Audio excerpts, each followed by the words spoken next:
எல்லோருக்கும் வணக்கம். இது இன்றைய அதாவது மே 7ஆம் தேதி இன்றைய ஒரு குறுகிய காணொளி. என்னென்று சொன்னால், ஈரானுக்கும் அமெரிக்காவுக்கும் இடையிலான ஓமான் கடலில் மோதல்கள் தற்போது ஆரம்பித்திருப்பதாக கூறப்படுகின்றது. ஈரானின் தஸ்னிம் என்ற ஊடகத்தின் தகவல்களின் அடிப்படையில் ஹார்மூஸ் நீரிணை அருகே 3 அமெரிக்காவின் அழிப்பு கப்பல்கள் மீது ஈரானிய கடற்படை ஒரு ஏவுகணை தாக்குதலை நடத்தியதாகவும், அமெரிக்க படைகளுக்கு சொந்தமான அழிப்பு கப்பல்கள் ஓமான் கடலை நோக்கி தப்பிச் செல்வதாகவும் கூறப்படுகின்றது. ஈரானின் ஹெஷிம் துறைமுகம் மற்றும் பந்தர் அப்பாஸ் மீது அமெரிக்கா தாக்குதலை நடத்தியதாக ஒரு மூத்த அமெரிக்க அதிகாரி அதே சமயம் தெரிவித்துள்ளதாக கூறப்படுகின்றது. ஆனால் இந்த தாக்குதல்கள் மீண்டும் போர் தொடங்குவதற்கான அறிகுறி அல்ல என்றும் அவர் ஃபோக்ஸ் செய்தி நிறுவனத்திடம் கூறியிருக்கின்றார். ஈரானின் மெஹர் செய்தி நிறுவனத்தின் தகவல்களின் அடிப்படையில் மேற்கு தெஹ்ரானின் வான் பாதுகாப்பு அமைப்புகள் அங்கு செயற்பட்டு வருவதாகவும், காணொளிகளில் பெருமளவான வெடிப்புகளை வான் பகுதியில் காணக்கூடியதாக இருக்கின்றது. குறிப்பாக அமெரிக்காவின் தாக்குதலின் போது பயன்படுத்தப்பட்ட ஏவுகணைகள் பல சுட்டு வீழ்த்தப்பட்டிருக்கலாம் என்பதாக தெரிவிக்கப்படுகிறது. அதே நேரம் குசான் தீவுக்கு அண்மையாக வான்பரப்பில் ஒரு மிகப்பெரிய ஒரு பொருள் பறந்து செல்வதையும் காணொளிகளில் காணக்கூடியதாக இருக்கின்றது. அமெரிக்கா ஐஸ்க் மற்றும் ஃபுஜைரா துறைமுகம் அருகே 2 ஈரானிய எண்ணெய் கப்பல்களை தாக்கியிருக்கின்றது என்று. நேற்றும் ஈரானிய எண்ணெய் கப்பல் ஒன்று சீனாவுக்கு எரிபொருட்களை ஏற்றிச் சென்ற எண்ணெய் கப்பல் மீது அப்ரஹாம் லிங்கன் என்ற விமானந்தாங்கி கப்பலில் இருந்து சென்ற FA-18A என்ற சூப்பர்ஹார்னட் விமானம் தனது 20 மில்லிமீட்டர் பீரங்கியால், அதாவது 20 மில்லிமீட்டர் கனனினால் துப்பாக்கிச் சூடு நடத்தியிருந்தது. அந்த கப்பலை தடுத்து நிறுத்தியிருந்தது. சீன கப்பல் மீது அமெரிக்கா நடத்திய முதலாவது தாக்குதல் இதுதான். அதே போல தான் இன்றும் அமெரிக்கா இந்த ஃபுஜைரா மற்றும் ஆஸ்க் பகுதியில் இருக்கின்ற அந்த துறைமுகத்துக்கு அருகில் இருந்த 2 ஈரானிய கப்பல்களை தாக்கியுள்ளதாக கூறப்படுகிறது. பின்னர் சில பிராந்திய நாடுகளுடன் ஒருங்கிணைந்து பந்தர் அப்பாஸ் மற்றும் சிரிக் மற்றும் ஹெஷிம் ஆகிய இடங்களில் உள்ள பொதுமக்களின் துறைமுகங்கள் மீதும் இன்று தாக்குதல் நடத்தப்பட்டிருக்கிறது. ஈரான் உடனடியாக பதிலடியை கொடுத்திருப்பதாகவும், ஹார்மூஸ் நீரிணைக்கு கிழக்கிலும் சபஹார் துறைமுகத்துக்கு தெற்கிலும் உள்ள அமெரிக்க போர்க்கப்பல்கள் மீது இன்று கப்பல் எதிர்ப்பு ஏவுகணைகளை ஏவியிருக்கின்றது ஈரான். இதனால் குறிப்பிடத்தக்க சேதம் ஏற்பட்டதாக ஈரான் கூறுகின்றது. இது போரின் மறுதொடக்கம் அல்ல என்று ஒரு அமெரிக்க அதிகாரி அதே சமயம் கூறியிருக்கின்றார். ஈரானின் இராணுவ தலைமை இது தொடர்பாக அதாவது எந்த ஒரு ஆக்கிரமிப்புக்கும் சிறிது தயக்கமின்றி பதிலடி கொடுப்போம் என்று கூறியிருக்கின்றது. தெஹ்ரானின் வான் பாதுகாப்பு இடைமறிப்புகளால் அந்த வான் பரப்பு ஒளிந்து கொண்டிருப்பதாக கூறப்படுகிறது. ஈரானின் தலைமை தளபதி 2 வார்த்தைகளை பதிவிட்டிருக்கின்றார் இந்த தாக்குதல் தொடர்பாக. அதாவது, அவர்கள் இதற்காக வருந்துவார்கள். இஸ்ரேலிய உளவுத்துறை வட்டாரம் ஒன்று துப்பாக்கி சண்டை உண்மையானது என்பதை உறுதிப்படுத்தியதாகவும் கூறப்பட்டிருக்கின்றது. ஆனால் ஒரு ஈரானிய எண்ணெய் கப்பலை தாக்க முயன்ற அமெரிக்காவின் போர்க்கப்பல்களை ஹார்மூஸ் நீரிணையில் ஈரான் குறிவைத்து தாக்கியதாக IRIB என்ற செய்தி நிறுவனம் தெரிவித்திருக்கின்றது. அதே சமயம் நீங்கள் பார்த்தீங்கன்னு சொன்னால், அதாவது அமெரிக்காவின் மத்திய கட்டளை மையம் என்ன கூறியிருக்கின்ற சொன்னால், மே 7 அன்று அமெரிக்க கடற்படையின் அதாவது கைடட் மிசைல் கப்பல் என்று சொல்ல வழிகாட்டப்பட்ட ஏவுகணை போர்க்கப்பல்கள் ஹார்மூஸ் ஜலசந்தியை கடந்து ஓமான் வளைகுடாவுக்கு சென்றபோது அமெரிக்க படைகள் ஈரானின் தாக்குதல்களுக்கு உள்ளாகியதாகவும், அந்த இடைமறிப்பு தாக்குதலுக்கு தாங்கள் பதிலடி கொடுத்ததாகவும் கூறியிருக்கிறார்கள்.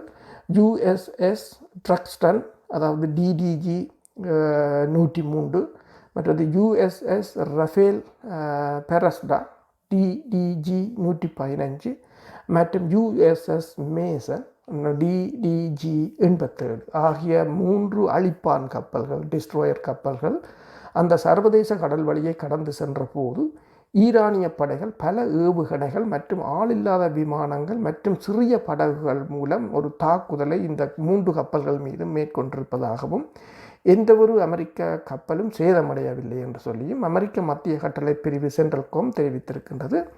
எனினும் தாங்கள் இந்த தாக்குதலை முறியடித்திருப்பதாகவும் இந்த ஏவுகணைகளை ஏவிய ஈரானிய தளங்களை தாங்கள் தாக்கியிருப்பதாகவும் அமெரிக்க தரப்பு கூறுகின்றது. ஆனால் ஈரான் தரப்பு கூறுகின்றது என்னென்று சொன்னால், அதாவது யாஸ்க் துறைமுகத்துக்கு அருகே ஒரு ஈரானிய எண்ணெய் கப்பல் மீது அமெரிக்கா பயங்கரவாத தாக்குதலை நடத்தி போர் நிறுத்தத்தை மீறி தாக்குதலை தொடர்ந்ததாகவும், இந்த தாக்குதலுக்கு பதிலடியாக அமெரிக்கா இராணுவத்துக்கு சொந்தமான போர்க்கப்பல் ஹார்முஸ் நீரிணையை நோக்கி நெருங்கி வந்தபோது மிகப்பெரிய அளவிலான மற்றும் துல்லியமான ஒரு கூட்டு நடவடிக்கையை தாங்கள் மேற்கொண்டதாகவும், பல்வேறு வகையான கப்பல் எதிர்ப்பு பாலிஸ்டிக் மற்றும் குரூஸ் ஏவுகணைகள், அதிக வெடிகுண்டுகள் பொருத்தப்பட்ட தற்கொலை தாக்குதல் ட்ரோன்கள் என்பன இந்த ஒருங்கிணைப்பு நடவடிக்கையில் பயன்படுத்தப்பட்டதாகவும், எதிரியின் அழிப்பு கப்பல்களை நோக்கி அவை ஏவப்பட்டதாகவும், அமெரிக்காவுக்கு குறிப்பிடத்தக்க அளவு சேதம் ஏற்பட்டிருப்பதாகவும் ஈரான் தெரிவித்திருக்கின்றது. மேலும் ஊடுருவிய 3 எதிரி போர்க்கப்பல்களும் அதாவது ஹார்முஸ் நீரிணையிலிருந்து விரைவாக தப்பி ஓடியிருப்பதாக ஈரான் தரப்பு இப்போது கூறியிருக்கின்றது. அதே சமயம் என்று சொன்னால் அதாவது இந்த ப்ராஜெக்ட் ஃப்ரீடம் என்ற நடவடிக்கையை தொடர்ந்து ஹார்முஸ் நீரிணையில் இருந்த ஒரு கப்பலை அமெரிக்கா முன்னர் அங்கிருந்து தப்பி சென்றிருந்தது. அதற்கு பின்னர் 3 கப்பல்களை ஈரான் தாக்கியதுடன் அமெரிக்காவின் அந்த நடவடிக்கை முடிவுக்கு வந்திருந்த நிலையில் இப்போது இந்த தாக்குதல்கள் ஆரம்பமாக இருக்கின்றன. இந்த தாக்குதல் இப்போது பேசிக்கொண்டிருக்கும் போது இந்த தாக்குதல் தொடர்ச்சியாக இடம்பெற்று கொண்டிருக்கின்றது. ஆனால் அமெரிக்கா இது ஒரு மட்டுப்படுத்தப்பட்ட தாக்குதல் என்று கூறுகின்றது. இந்த தாக்குதலின் முழு விவரங்களும் இப்போது தெரியவில்லை. அதாவது கடந்த 48 மணி நேரத்துக்குள் பல கப்பல்கள் தாக்கி அழிக்கப்பட்டிருப்பதாக கூறப்படுகின்றது. இதே நேரம்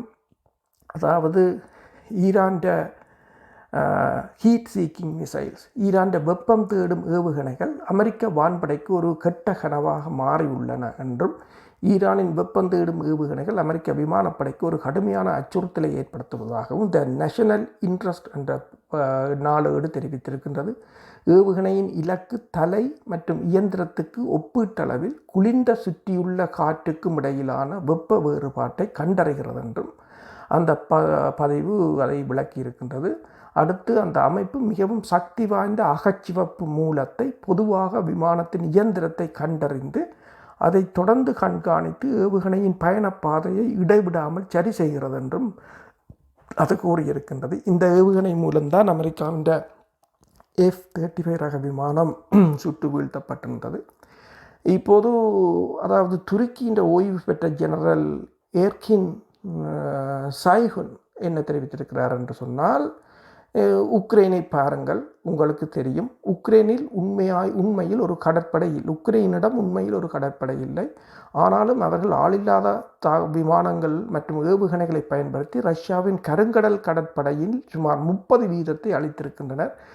கருங்கடல் கடற்படையின் முதன்மை கப்பலான மோஸ்கோவாவும் அடங்கும் என்று இதுதான் அந்த மாற்றத்தின் அளவு என்று தெரிவித்திருக்கின்றார். ரஷ்யா உக்ரைன் போரில் ஒரு மாதத்தில் பயன்படுத்தப்பட்ட ட்ரோன்களின் எண்ணிக்கை 1,25,000 தாண்டி இருப்பதாகவும், உக்ரைன் ஆண்டு ஒன்றுக்கு ட்ரோன் உற்பத்தியில் 5 தொடக்கம் 7 மில்லியன் ட்ரோன்களை உற்பத்தி செய்வதாகவும், இப்போது அதை எப்படி எதிர்கொள்வதென்று யோசித்து பாருங்கள் என்றும் தெரிவித்திருக்கின்றார். ஒவ்வொரு ட்ரோன் மீதும் உங்களால் பெட்ரியாட் ஏவுகணைகளை ஏவ முடியாது. உதாரணமாக ஐரோப்பிய ஒன்றியம் ரஷ்ய ஏவுகணைகள் மற்றும் ட்ரோன்களுக்கு எதிராக ஒரு மின்னணு கவசத்தை உருவாக்கி வருகிறது. அவர்கள் எப்படியாவது அவற்றை மின்னணு முறையில் செயலிழக்க செய்ய முயற்சிக்கிறார்கள். உக்ரைனை தவிர சமீபத்தில் வேறு ஏதேனும் ஒரு பெரிய தரைவழி தாக்குதல் பற்றி கேள்விப்பட்டிருக்கிறீர்களா? அரிதாகவே அவ்வாறு நடப்பது உண்டு. ஏனென்றால் எல்லோரும் இப்போது ஒருவர் மீது ஒருவர் ஏவுகணையை மட்டும்தான் பயன்படுத்துகிறார்கள். உங்கள் ஏவுகணைகளின் கையிருப்பு இருக்கும் வரைதான் போர் நீடிக்கும். போர்கள் மாறி இருப்பதால் அந்த போர்களுக்கு நாமும் தயாராகும் விதமும் மாற வேண்டும். காலாட்படை துப்பாக்கிகள் மற்றும் அதுபோன்ற அமைப்புகளை தயாரிப்பது மட்டும் இனி போதாது. நமக்கு இப்போது முற்றிலும் மாறுபட்ட களமுனைகள் தேவையாக இருக்கின்றது. எங்கள் தலைமுறையில் எங்களிடம் சொல்வார்கள், இராணுவ வரலாறு என்பது படை அதிகாரிகளுக்கு ஒரு சடலம் போன்றது.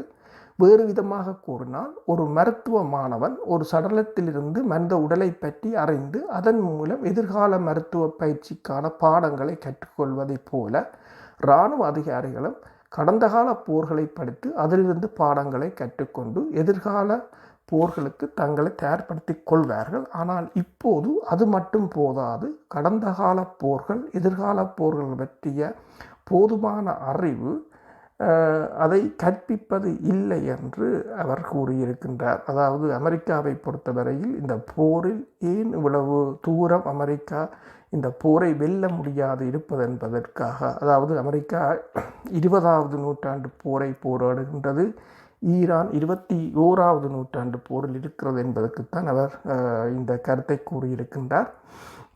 அதே சமயம் கடந்த 48 மணி நேரத்துக்கு முன்னர் ஈரான் ஐக்கிய அரபு அமீரகத்தின் புஜைரா துறைமுகத்தை 1 டசனுக்கு மேற்பட்ட பாலிஸ்டிக் மற்றும் குரூஸ் ஏவுகணைகளை கொண்டு தாக்கியது. ஈரான் அதிகாரப்பூர்வமாக அதற்கு பொறுப்பேற்கவில்லை. 24 மணி நேரத்துக்கு முன்னர் புஜைரா தாக்குதல் போர் நிறுத்தத்தை மீறும் அளவுக்கு இல்லை என்று பென்டகன் பகிரங்கமாக குறைத்து மதிப்பிட்டதால் ஆத்திரமடைந்த சவுதி அரேபியாவும் குவைத்தும் தங்கள் விமான தளங்களை அமெரிக்காவுக்கு கொடுக்கவில்லை என்று சொல்லியும், ரியாத்தின் எதிர்ப்பால் கோபமடைந்த ட்ரம்ப் நிர்வாகம் வளைகுடா ஒத்துழைப்பு இல்லாமல் தொடர்வதை விட புஜைரா ஃப்ரீடம் என்ற ப்ராஜெக்ட் ஃப்ரீடம் என்ற திட்டத்தை முடிவுக்கு கொண்டு வந்திருந்தது என்றும், பேச்சுவார்த்தைகளில் பெரும் முன்னேற்றம் என்பதே இதன் ஆக்கப்பூர்வமான விளக்கமாக இருந்ததாகவும் கூறியிருந்தது. ஆனால் உண்மையில் சவுதி அரேபியாவும் குவைத்தும் அமெரிக்காவுக்கு வான்வெளியையும் கொடுக்க மறுத்ததே இந்த ப்ராஜெக்ட் ஃப்ரீடத்தின் வீழ்ச்சிக்கு காரணம் என்று கூறப்படுகின்றது. இதே நேரம்தான் அமெரிக்காவின் படைகள் ஹார்மூஸ் நீரிணையில் ஈரானிய எண்ணெய் கப்பலான ஹஸ்னாவை தாக்கி அதாவது சூப்பர்சோனிக் விமானம் மூலம் அந்த ஹஸ்னா என்ற எண்ணெய் கப்பலை தாக்கி அதன் சுங்கானை செயலிழக்க செய்திருந்தன. ஹோர்மூஸ் நீரிணை வழியாக ஓமான் வளைகுடாவுக்கு சென்று கொண்டிருந்த 3 போர்க்கப்பலை அதற்கு பின்னர் ஈரான் தாக்கியிருந்தது. அதற்கு பிறகு அமெரிக்கா தற்போது ஈரானின் துறைமுகத்தையும் ஹெஷம் தீவு மற்றும் மினாப் மீது அமெரிக்கா தாக்குதல்களை நடத்தியிருக்கின்றது. புஜைரா மற்றும் போர்க்கப்பல்களுக்குமான மோதல்களுக்கு பதிலடியாகவே இந்த தாக்குதல் நடத்தப்பட்டதாக ஃபோக்ஸ் நிறுவனத்திடம் தெரிவித்திருக்கின்றது.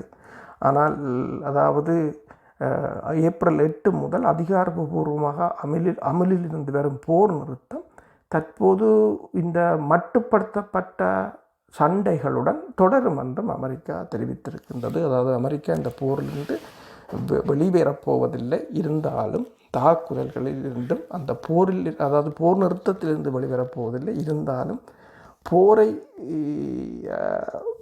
போரில் இருந்தும் அதனால் வெளிவர முடியாத ஒரு நிலையில்தான் இருக்கின்றது. நன்றி.